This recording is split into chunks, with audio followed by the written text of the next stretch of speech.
Hello, everybody. So it is Black History Month, and I have some very big feelings I need to get off my chest. The topic of race and identity and belonging is one that rattles me, troubles me very deeply, because for some of you who already know me, you know that I am a Black American woman, but a Muslim Black American woman who is light-skinned, also raised in the Middle East. So I grew up in Saudi Arabia for 27 years. And for 27 years, I was a part of a very mixed community of not just expats, but, people from all corners of the world. So I was, a central, my family were central figures in the Muslim American expat community. And then beyond that, I went to an international school, a British school, where my classmates were from the Philippines and Pakistan and England and Sudan and India and everywhere that you could possibly think of. And we were expats, all of us, in this Arab country, in this host country.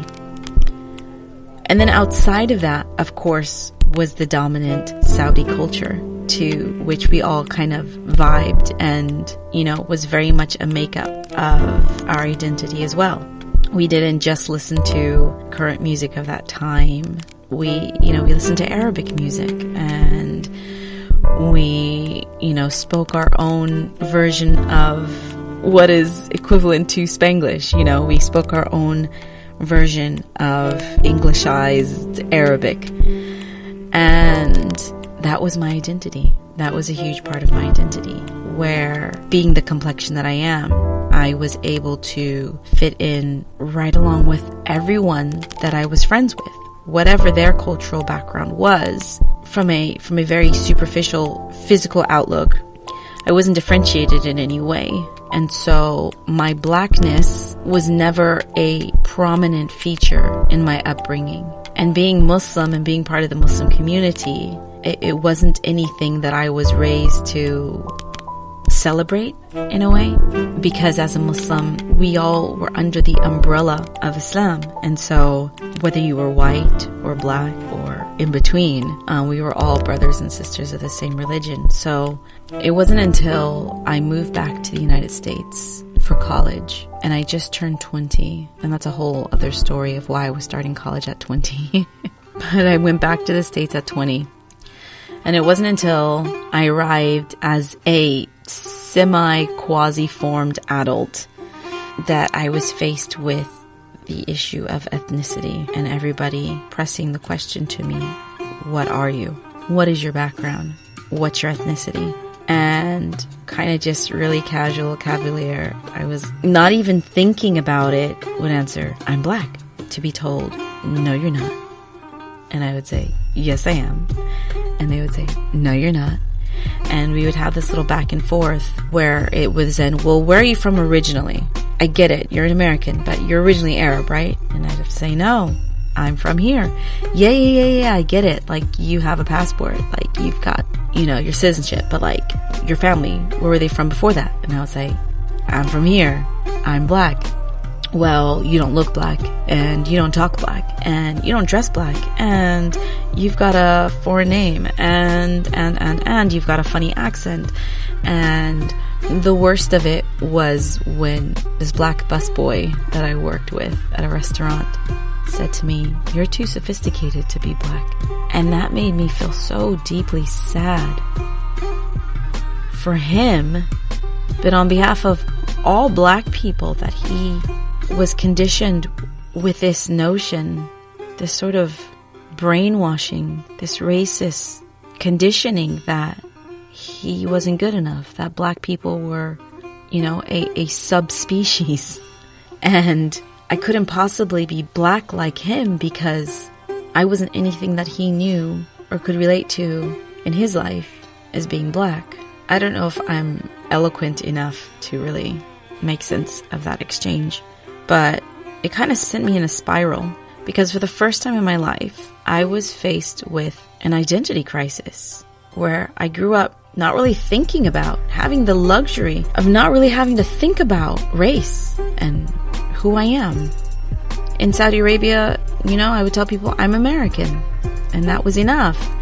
And you did also kind of get Saudis asking you, where are you originally from? Because in their mind, Americans, are white, blonde hair, blue eyed. And they'd want to know, well, Asli, like originally, where are you from originally? But I didn't clock it as racism.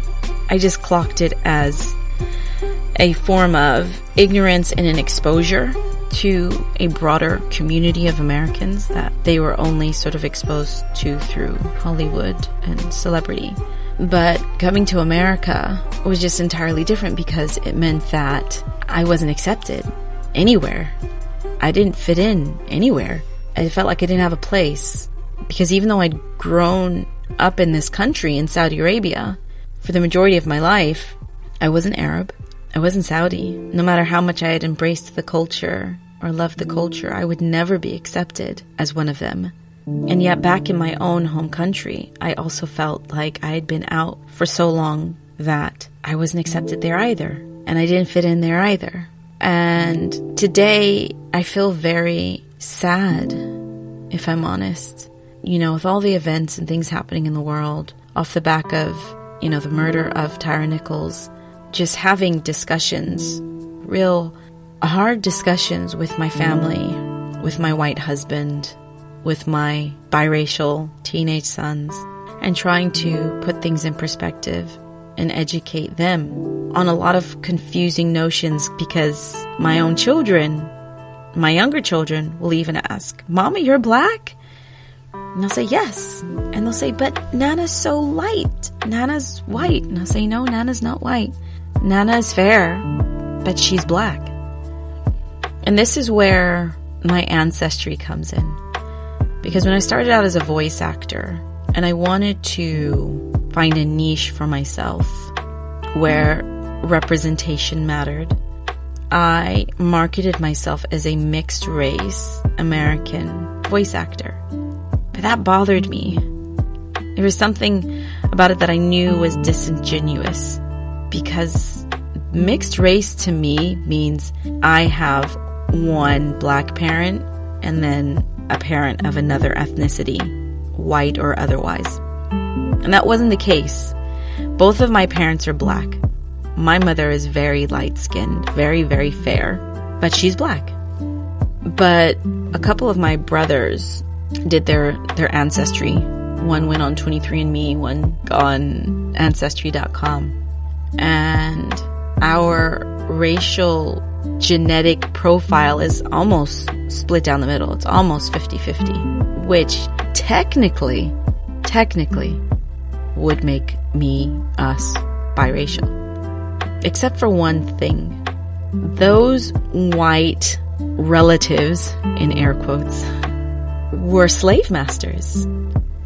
They were not Uncle Jimmy and Aunt Rebecca, and I've got, these white family members, and there's a white side of my family. I don't know any of these white people. There are no white people in my family. And so the presence of an almost 50-50 white European ancestry points to the fact that my black actual family members, ancestors, were enslaved and raped by their slave owners.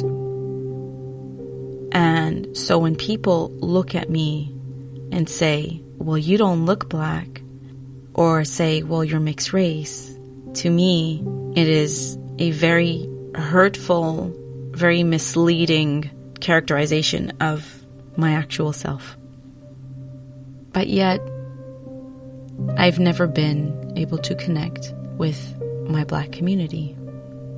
And being a hijab wearing Muslim woman further others me, alienates me, because with my ambiguous features and complexion, a headscarf makes me almost unidentifiable. And in the grand scheme of things, and especially from a Muslim perspective, from an Islamic perspective, that shouldn't matter, really. But unfortunately, that's not the world we live in, where race and identity and representation do not matter. Even before representation matters was a hashtag and was a thing, representation always mattered, just not in the way that we know it to mean today. It always mattered which box you were able to tick. It always mattered which category you fell into. It always mattered on a government level, on a very intrinsic level, where you slot in. And I have never really known where I slot in. I feel very connected to my ancestors as a Black person, as an empath, as somebody who feels things very deeply. I can almost feel my ancestors and connect to them in a very bizarre way because of the way that I look. I know what their experiences were. I know what happened to them. I know how I came to be who and what I am and look like today. And so when I think of them, my heart feels sad, feels heavy because of what they endured and what I enjoy today. Whatever privilege my features, my complexion, my status in society allows me today. But it feels like it doesn't matter. I don't want to be erased. And I feel like when you are caught in the crosshairs of not fitting in, not belonging, not being identifiable, you run the risk of being eliminated. And I'm finding it really difficult as I move through my career as a voiceover artist to slot in as a Black person, to connect with my other fellow Black voice actors, voiceover artists, to share a camaraderie, or to even belong on the American scene as an artist. And it's part of my feelings of feeling left out, feeling invisible, because racism is a construct that exists for all of us, Black people included, that we have internalized and inculcated into our own outward and inward understandings of ourselves and each other and one another. So I don't have any solutions. I don't have a tidy tie-in. I don't know how to wrap up my thoughts, except that these are just thoughts that weigh heavy on me, that I wanted to get off my chest today.